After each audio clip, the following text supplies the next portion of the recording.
अलीकडे एक बातमी समोर आली आहे. नर्मदा नदीमध्ये तब्बल 11,000 लिटर दूध वाहिल्याचा दावा केला जात आहे. ही घटना काही लोकांसाठी आस्था आणि श्रद्धेचे प्रतीक आहे, तर काहींसाठी ती पर्यावरणासाठी धोका मानली जाते. मग नेमकं सत्य काय आहे?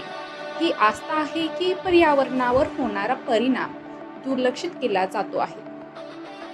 भारतात नद्या या केवळ पाण्याचे स्रोत नसून त्या पवित्र मानल्या जातात. विशेषतः नर्मदा नदी, गंगा नदी या नद्या धार्मिकदृष्ट्या अत्यंत महत्त्वाच्या आहेत. काही श्रद्धाळू लोक पूजा, अभिषेक किंवा धार्मिक विधी करताना दूध, फुले किंवा इतर वस्तू नदीत अर्पित करतात. त्यांच्या मते ही भक्ती व्यक्त करण्याची एक पद्धत आहे. पण पर्यावरणावर होणारा याचा परिणाम, जर आपण या घटनेची दुसरी बाजूही पाहिली तर ती बाजू तितकीच महत्त्वाची आहे. मोठ्या प्रमाणात दूध नदीत सोडल्यास पाण्याची गुणवत्ता बिघडू शकते. दूध हे सेंद्रिय पदार्थ असल्याने ते पाण्यात मिसळल्यानंतर सडू लागते. त्यामुळे पाण्यातील ऑक्सिजन कमी होतो आणि याचा परिणाम माशांसारख्या जलजीवांवर होतो. काही वेळा पाण्यातील जीवांचा मृत्यूही होऊ शकतो.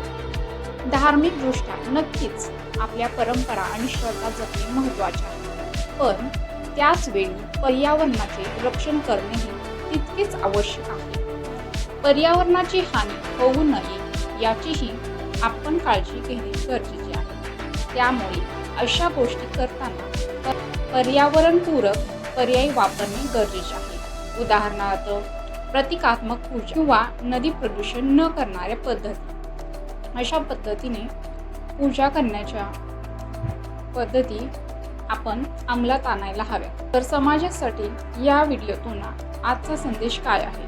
तर ही घटना आपल्याला एक गोष्ट शिकवते. अंधश्रद्धा आणि आस्था यामध्ये फरक ओळखणे आवश्यक आहे आणि कोणतीही कृती करताना तिचा पर्यावरणावर होणारा परिणाम विचारात घ्यायला हवा.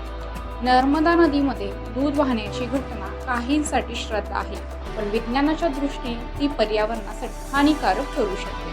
म्हणूनच आस्था आणि जबाबदारी यांमध्ये संतुलन राखणे हीच खरी गरज आहे. तर तुम्हाला काय वाटतं, ही आस्था आहे की पर्यावरणासाठी धोका?